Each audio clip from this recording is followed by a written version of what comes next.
Welcome aboard Tristan and Tommy's Runaway Railway. For your safety, please remain seated and enjoy the show.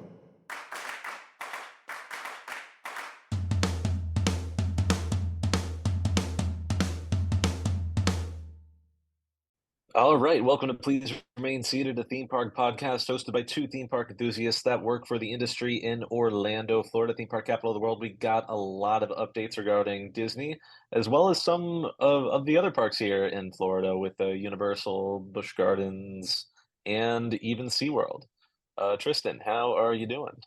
I'm doing fantastic. It's been a long break between Yeah, episodes as usual. My usual excuse is that I was traveling again. I just got back from Texas, so nice. And I'm traveling later this week, so I'm glad we are able to squeeze this in. it's always good to squeeze one in. Tommy, is your microphone? Does it have a wire coming out of it?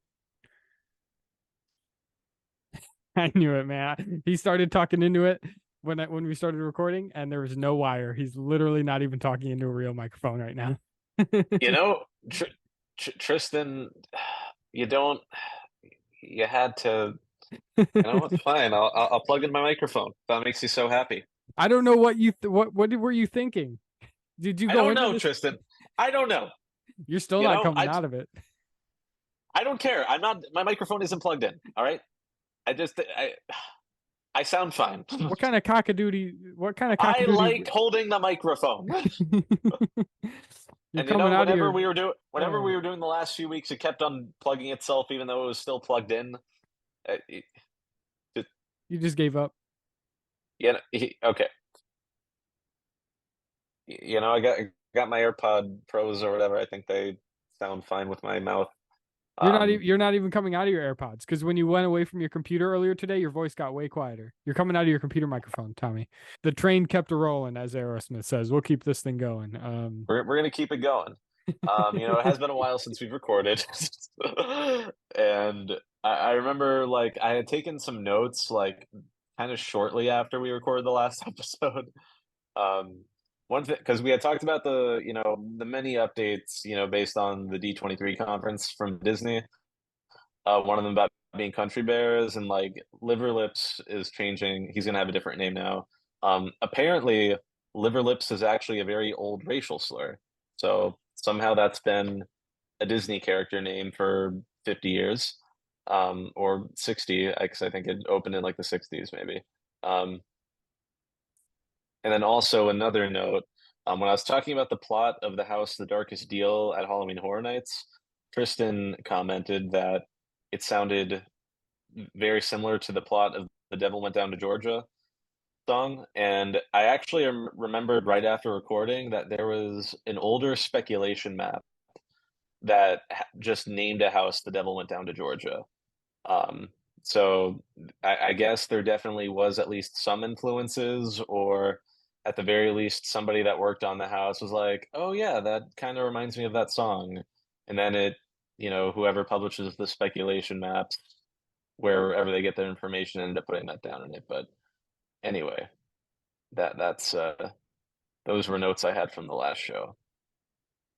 Yeah. Our listeners will know that I'm not educated enough about anything to have remembered, even if you had mentioned that speculation map in the past, that would have stuck I into don't, my brain.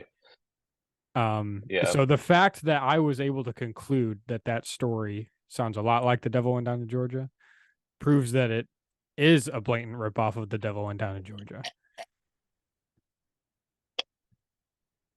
it's a little different, I think. No, Or maybe, I don't know what the house is really cool. I don't So, care. shut up. But speaking of houses, I don't think my rankings have changed that much, although I still love all the houses way too much. I think Dr. Oddfellow's Twisted Origins jumped up quite a bit, but in my list. But other than that, it's just been a very fun year. I've now been to the event 12 times. I go at least once or twice a week. Um, Unfortunately, not able to make it this week, but that's okay. Next week is Halloween, so I got two or three more times I'll be able to go, and that'll be it for HHN 32 for me, baby. BB. Wow, that's exciting.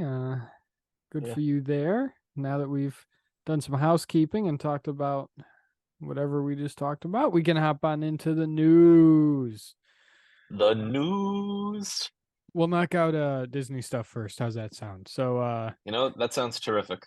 first of all, 100 years of the company. We're going to talk more Yeah. about that later because I have a little bit of tristery to do about that, but that's Celebrated insane. by the opening of Moana, or no, Journey of Water, inspired by Moana. Yes, which is what when Walt was dying in his hospital bed, he said, "You know what? When the company turns 100, we're going to Open a have walkthrough attraction. it's going to be a walkthrough attraction with a couple water fountains."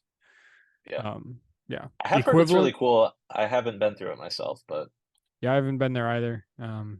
So I've seen it from the outside. I've walked past it, but there's too many people in there playing with water for me to want to go in there. So yeah. I wish I could have made it to a preview, but I just did not have the time. But well, Moana's going to come back here and one bullet point down on my list, but we got to talk about something else. Oh God, I just unplugged my headphones. We got to talk about something else first, and that is all-day park hopping returning January 9th. Olive freaking Luya. Can Finally. you believe that it took this long? Almost 4 years. Yeah. 4 years of having a modified park hopping experience. Oh my gosh. Okay. So that's a step forward in the right direction. I'm excited for that. You don't have to wait till 2 p.m. anymore. When are the park reservations going away? Do we have even a day for that? Is that a thing? I feel like they announced like the limiting of park reservations because I know that there's already certain day tickets that you can buy that don't require park reservations. And I feel like at the beginning of next year, it's also gonna. So I forget if they're like completely going away or if they're like. I'm gonna have to look that up again. I know they've been gone for pass holders after 2 p.m., but um, I don't know if they're like going away for cast members or anything though. Are you looking it up right now? Yeah, I have it here on my telephone. Now this is the real quick Google answer where it just tells you at the top, but it says beginning January 9th, theme park reservations will no longer be required for date-based tickets. So a ticket that you buy for a specific tickets. day. It does say for other admission types, including non-dated tickets, which what I would assume means certain types of passes and things like that. Park reservations may still be required to help manage attendance. So, TBA. Yeah, sure. But come on, Joshua Damaro. Come on, Damari. I got to see him in person for the second time a few weeks back. I was at a special event where they announced the new Walt Disney World ambassadors, which I guess is its own. Oh, you got to go to that. Pieces. Yeah, I was there. I was in the audience for the unveiling of the new ambassadors. So the two current ambassadors were there. Josh Damaro was there. He was the highest ranking person there. And a lot of the former ambassadors, including the first ever Disney World ambassador, Debbie from 1970. I actually got a picture with her. So that was kind of neat. Oh, wow. But that was cool. Anyway, seeing Josh was cool. But moving on to our next piece of news here, a Moana stage show will be going to the Disney Treasure upon its unveiling, upon its maiden voyage. This will be the first ever live performance of Moana anywhere. There is no stage show of Moana in any Disney park or anything. So that'll be cool. There is her addition to Fantasmic. Yes, true. You do get to see Moana do some shenanigans there, but this is her first full-fledged thing. Yeah. First full show for Moana on the Disney Treasure when that comes out next year. So that'll be cool. The Disney Treasure is looking to be a really neat ship, comparable to the Wish, which came out last year, but they are going to be sister ships in that regard. Hopefully, and I think I may have even said this in a previous episode. Hopefully, they fix some of the bugs that the Wish has with the Treasure, because there have been some complaints about the Wish. Really? Yeah, some people are complaining about certain things. The biggest one being the elevator buttons. If you, they're motion based, so you don't touch them. you wave your hand in front of them to pick what floor you're going to. The only problem is when an elevator gets crammed and someone stands in front of those buttons, the motion of their body standing there just selects all the buttons. Ooh. Yeah, a little bit of a flaw there. Mm. I think I heard they put something in place to fix it. I haven't been on the Wish yet to see that, but anyway, that bug and little other bugs hopefully get addressed with the new Disney Treasure, coming out next year, where you can see a Moana stage show, which will be very, very cool. The other stage shows on the other cruise ships, I believe, are Beauty and the Beast, on the Dream. The Fantasy has Aladdin. I don't remember what the Magic and the Wonder have. I haven't been on those ships yet, but anyway, so exciting stuff for cruise line. I always love talking about the cruise line on here. Hopping on into the streaming side of things, Beyond the Attraction season 2 has been announced for Disney Plus. The episodes of this season are going to cover Pirates of the Caribbean, Big Thunder Mountain Railroad, Epcot. Which is just Epcot. Just Epcot, which I hope that means just going to cover the park as a whole, going to cover some history, I would imagine, which I'm going to love that because the history of Epcot is very intriguing. Yeah. Love Epcot. Whole episode just on food, Tommy. Just on food. Now, anyone who's listening to this show knows that I like the theme park food. You like the theme park food. I can talk about Disney food forever. Mm-hmm. There is so much good food everywhere. You are correct. So that'll be cool. And then this might be the one I'm most looking forward to. A whole episode on nighttime spectaculars, where it's just going to cover the fireworks shows, the nighttime shows, projection shows, Phantasmic. I would assume all those sorts of things that qualify as a nighttime spectacular. We're going to cover that. Now, here's the thing about Behind the Attraction. I've only seen bits and pieces of it. It is a little obnoxious. It's meant to be funny, but it's a little obnoxious. I agree. I absolutely loved the Imagineering story. The Imagineering story on Disney Plus is amazing. I really wish they did a season 2 of that. Agreed. I watched some episodes of Behind the Attraction, and I'm like, it's a little bit, I wish they didn't try to be funny in them. For me personally, I feel like it's like information I can find on YouTube presented more obnoxiously. Agreed. Yeah. So there is that, but it'll be interesting. I'm glad to see Pirates getting some love, even though it's obviously a beloved attraction. It gets a lot of attention already, but I love that ride. So that's cool. But that about wraps up the Disney realm of things until we hop into some Tristery. But Tommy, you got some coaster things going on around the bend, and maybe a little bit of Universal giblets. Oh yes. Before we get into the Universal giblet, 2 new roller coasters coming to to Florida next year. Both are family thrill coasters.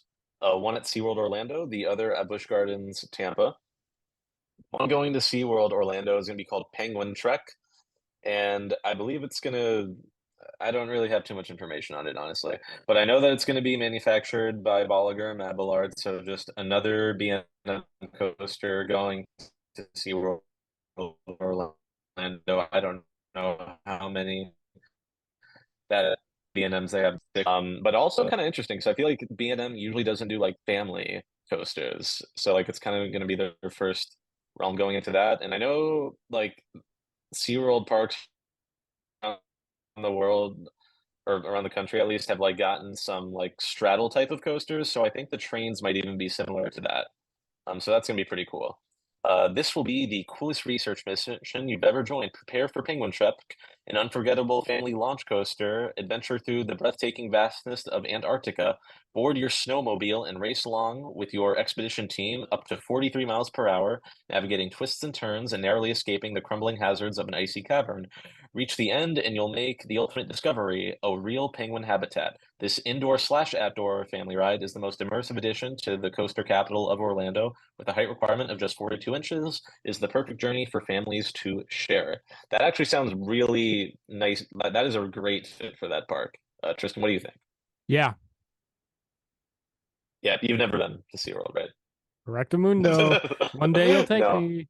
One day I'll take you. But that honestly does sound like a good fit for the park, because like I feel like it just goes like super Grove line. Like there's not too much of a gap. They kind of closed it with Pipeline, but That's going to be that's a perfect fit. And then over at Busch Gardens Tampa, they are getting Phoenix Rising. There's nothing more exhilarating than a ride on the wings of a phoenix. Experience a fiery blaze of immersive, family-friendly excitement as you soar above the Serengeti Plain and drop into a fun-filled twists and turns on the new Phoenix Rising. Inspired by legend, this suspended roller coaster and vibrant Pantopia is packed with surprises and speeds up to 44 miles per hour, but with a height requirement of just 42 inches, it's the perfect adventure for families to embark on together. Let your imagination and adrenaline soar as you feel the rush and wind and thrill of the flight. So a family invert coaster. I think also another B&M, which I don't even think they've ever done a family invert. So cool to go into new markets there. Tristan, are you excited for Phoenix Rising Oh at Busch yeah, Gardens, Tampa? I'm the most excited I've ever been for anything in my life about that. Amazing. So yeah, two new family coasters coming to Florida. They sound really nice, good additions for those parks. But moving on to Universal. So based off of patents and testing they've been doing at Islands of Adventure, they are working on some new facial recognition for park entry, which Universal is calling photo validation. I think specifically for Epic Universe, they want to utilize this for their park entry, so you no longer have to use fingerprints. It's just going to be facial recognition. Potentially not even have to scan tick. I actually don't think that would work. But I know that there was a rumor with Epic Universe. I don't know how true this is, but allegedly they might want the hub of the park to be open to anyone, but like you'll need a park ticket to enter the specific lands with the rides, which that would be a very interesting concept, especially because each land is only going to have one entrance and exit, so they can easily do the photo validation things there. I feel like that would be an operational pain if they try to utilize that, though. But either way, photo validation coming soon to Universal Orlando, really innovating some technology there. Tristan, what are your thoughts on the facial recognition coming to Universal? Yeah, I like that idea. If it speeds up the process of getting in, then I'm all for it. Hopefully it's Nope. accurate. Hopefully it doesn't cause any problems. Hopefully, it doesn't have any bugs or anything where it just lets a bunch of people in. But sounds great. And Yeah. to compare, I don't. This isn't the same type of technology in any way. But when Disney switched over to just walking through the metal detector, everyone gets on a line and just Yeah, keeps walking through. It sped things I up so love that. quickly. Anything that helps speed up the entry process would be fantastic. That's the That is the news. news. And Exciting now stuff. got some tristery. We got Tristery. Okay, so in honor of the 100th anniversary of the Walt Disney Company, this is a timeline of the Walt Disney Company that I have personally curated by spending probably over an hour and a half looking at a really comprehensive Wow. timeline of the Walt Disney Company and just kind of cherry picking certain things. As we know, I like to pick things that aren't as known and talk about those, whereas so you're not going to find things on here like Walt Disney is born or Walt Disney World opens, even though I do mention that briefly. I tried to pick more obscure pieces of information that are still interesting and people may not know about. So we'll start at the very beginning. October 16th, 1923, the company is officially established as the Disney Brothers Cartoon Studio when a contract was signed with the New York film distributor M.J. Winkler to produce the Alice comedies. So that's October 16th, 1923, just over 100 years ago. September 5th, 1927, Universal releases the first Oswald the Lucky Rabbit cartoon, although it was the second Oswald cartoon Walt created. Walt officially lost the rights to Oswald through a contract loophole the next year. November 18th, 1928, this is the same year Walt lost the rights to Oswald the Lucky Rabbit. Steamboat Willie premieres in New York, not only being the first public appearance of Mickey Mouse, but the first ever cartoon with synchronized sound. So less than a year after Walt gets his most popular character taken away from him, he puts out Steamboat Willie. It's already groundbreaking. It's already the first ever cartoon with synchronized sound. July 30th of 1932, Flowers and Trees is released as part of the Silly Symphony series, becoming the first cartoon in full color. December 21st, 1937, Snow White and the Seven Dwarfs premieres, becoming the first full-length animated film and the highest-grossing film of all time up until that point. So it really goes to show Universal kind of kind of pulled a shenanigan on Walt Disney, and it forced him to become probably the most innovative person in all of show business, if I had to give him that title, including putting out the first ever full-length animated film. June 22nd of 1950, jumping ahead a bit, Treasure Island debuts as Disney's first full-length live-action film. Treasure Island's actually a very cool movie. It's on Disney Plus. Check it out if you haven't seen it. Very fun. December 16th of 1952, Walt Disney Incorporated, now called Walt Disney Imagineering, is renamed from Walt's original Retlaw Enterprises, a company used to manage his backyard railroad, Retlaw being Walter spelled backwards. While the term Imagineering was coined in the 40s, the company wasn't renamed Walt Disney Imagineering until 1986. June 23rd of 1953, Buena Vista Film Distribution Company Incorporated is founded to distribute certain films in North America. This was the beginning of Disney using other subsidiary corporations to release certain films that they didn't want so closely tied to the Disney brand, such as The Night Before Christmas on Touchstone Pictures and Pulp Fiction from Miramax. That's right, Pulp Fiction is a Disney movie, folks. Although Miramax... Why isn't that on Disney Plus? That's a good question. Although Miramax was still largely controlled by Bob and Harvey Weinstein, with Disney only giving final approval on films that can and can't be released.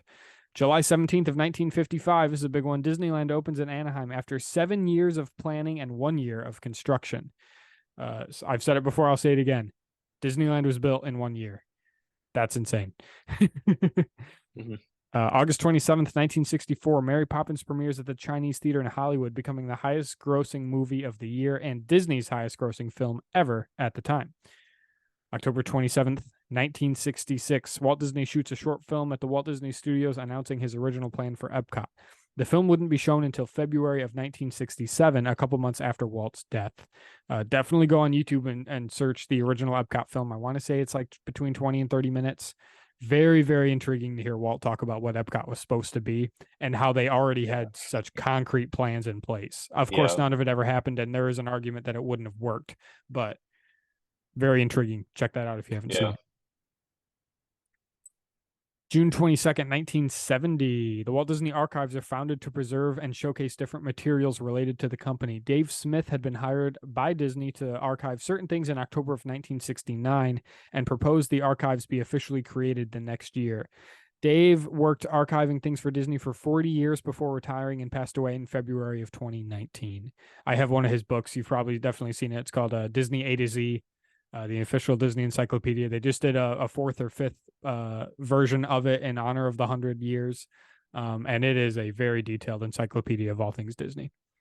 October 1st, 1971, Walt Disney World opens in Florida just about 2.5 months before Roy O. Disney, who was largely responsible for the continuation of the company's theme park business by coming out of retirement and personally overseeing the development and opening of Walt Disney World. He died in December, right after he came out of retirement. I really think that's a miraculous story. He was done with the company. He was letting Walt do his thing because Roy was older. Roy had arguably a much more stressful job than Walt did, controlling the finances of the company, which was quite difficult with Walt saying we can do this and do that. So Roy came out of retirement, got Walt Disney World open, kept his brother's legacy alive, called it Walt Disney World, not just Disney World, but added the Walt to it to help keep that legacy alive, and then died a couple months later. September 16th of 1979, animator Don Bluth led over a dozen other artists to leave Disney, 11 of which worked for his new company, Don Bluth Productions. Now, a lot of people haven't heard of that, but that company ended up making An American Tail, The Land Before Time with Steven Spielberg, George Lucas, and Kathleen Kennedy, and All Dogs Go to Heaven. Don also directed Anastasia with former Disney animator Gary Goldman under Fox. Of course, now because Disney owns Fox, Anastasia has become a Disney movie, but it was competition at the time. I just saw Anastasia for the first time a couple weeks ago, and it screams Disney when you watch it. It's like, how is this not a Disney movie? Well, it is now. So. June 8th, 1984, billionaire financier Saul Steinberg announces plans to take over Disney, largely by owning a huge share of Disney stocks. Disney responded by offering what's called green mail to Steinberg, which basically meant buying their shares back at a premium, which ended up profiting Steinberg more than $50 million. So all he did was slow more and more stocks until a lot more stocks, he could actually gain control of the company almost. And then Disney was like, well, oh, he might have control of the company. We need to buy those shares back. He ended up making $50 million on it just by buying shares. $50 million profit, mind you. The deal itself was over $350 million, which is insane. November 17th, 1989. Eat the rich. Agreed. November 17th, 1989, The Little Mermaid is released, marking the beginning of what is known as the Disney Renaissance, a period where Disney returned to critically and commercially successful animated films, including Beauty and the Beast, Aladdin, The Lion King, and more. So really, jokes on that Don Bluth fella for leaving the company and trying to start the company competition, because only a few short years later, Disney started pumping out all these movies, which made a gazillion dollars. My next history is actually going to be specifically about the Disney Renaissance and its effect on the theme parks. Ooh. So, Okay. a little bit of juice there. Ooh. November 22nd, 1995, Toy Story debuts under Walt Disney Pictures as Pixar's first full-length film and first ever film entirely animated on computers. Originally part of the computer division of Lucasfilm, where Steve Jobs joined the company in 1986, Disney ended up purchasing Pixar in 2006 under then CEO Bob Iger. This is right when Bob Iger was brand new. It was his first year. Yeah. He just replaced Michael Eisner, who was basically ousted. Michael Eisner was actually, one could argue, destroying the relationship between Disney and Pixar. It was starting to fizzle out. Bob Iger came in, said, I'm going to buy that sucker. And the rest is history. July 30th, 1998, the Disney Magic is launched as the first ship on the now 5-ship-strong Disney Cruise Line fleet. October 9th, 2001, Snow White and the Seven Dwarfs is released on DVD for the first time, and I just learned this today when I was finishing this list, selling over 1 million copies in 24 hours. Yeah, it's crazy. Wow. Snow White and the Seven Dwarfs. Crazy. Now that I think about it, I'm like in 2009, I mean, before it came out on DVD, it must have not been very widely available. It's like now we just pop it open on Disney Plus, but like, back then there was no streaming services. It's like digital purchases really weren't common, so No, it was all, it would have had to have yeah. been VHS. And I Dang. didn't include this on my That's list, crazy. but when Snow White was originally made on VHS, it also sold like a record-breaking amount of copies. But the Dang. selling 1 million DVDs in 24 hours is crazy. Yeah. December 31st, New Year's Eve, 2009, Disney acquires Marvel Entertainment for $4 billion. Crazy. Good October return on 30th. investment. Oh, yeah, they made that back. Oh my gosh. October 30th, 2012, Disney announces the purchase of Lucasfilm for $4.06 billion, also under Bob Iger. Bob Iger bought Pixar, Marvel, and Lucasfilm for the company. And then Fox. And Fox, yeah, you're right. Which I don't remember the dollar amount of Fox. It was also in the billions. It was like it was a ridiculous amount. It was like over 70 billion. Just insane. Some blame Disney's current financial issues on that, but yeah, that's a whole other thing. And the last bullet point in my list, October 16th, 2023, company turns 100 years old. So, wow, it's hard to believe that a company can flourish for as long as Disney did. I mean, really, for a company that was founded in 1923, they started finding commercial success only 5 years later, really, with Steamboat Willie. And then it was 9 years after that, The Snow White and the Seven Dwarfs came out. So they really even got it rolling early. Yeah, and it took 32 years for them to open up a theme park. Yeah. And basically define the industry. Oh, yeah, they 100% defined the theme park industry. And I've talked about this in a previous episode when I think I actually did a history of Knott's Berry Farm. Because some argue that Knott's Berry Farm is the first ever theme park because they have a Western town part of their park back when it opened, or at least early on. Although it really was just a bunch of facades. Disneyland took the term theme park and made it what we know it as today. So yeah, they pioneered film. They pioneered theme parks. There's no doubt about that. Film would not be anywhere near what it is today without. The theme park industry is what it is today because of Disney. 100%. So we have a lot to thank good old Walt for. Yeah. Thank you, Walter Disney. Thank you, Walt Disney, and his brother Roy. Thank you for Roy. for doing Yeah. that too. There's a actually not to shout out our competition, but there's a really great Disney history podcast I like called Connecting with Walt. At the end of each episode, who's saying, just remember it was all started by a man and his brother. That's how they end each episode. So they give Roy the well-deserved credit there. But anyway, I like that. Closes out another episode of Please Remain Seated. Tommy, what do you have to say to our loyal listeners? Well, to our loyal listeners, thank you so much for listening to this episode of Please Remain Seated. Make sure to like, comment, subscribe, rate us 5 stars. If you have anything that you want us to talk about, feel free to comment or message, whatever, let us know. We would love to hear what you guys have to say. Yes, follow us on Facebook, X, formerly Twitter, Instagram, and subscribe to us Gross. on YouTube. I know, it's weird to say. It doesn't feel right calling it X. It's Twitter. Yeah. It's Twitter. It's goofy. Donate to our show for as little as $3 a month. I have recently become addicted to those Starbucks refreshers, which are like $7. And if you just $3 a month, man, $3 a month. It's half a Starbucks drink once a month. You can help support us because we put this thing out for free. We do pay a service to distribute these episodes for us. Check out our Not Safe for Work comedy podcast, Two Useless Organisms, and please remain seated. Tug on your yellow strap.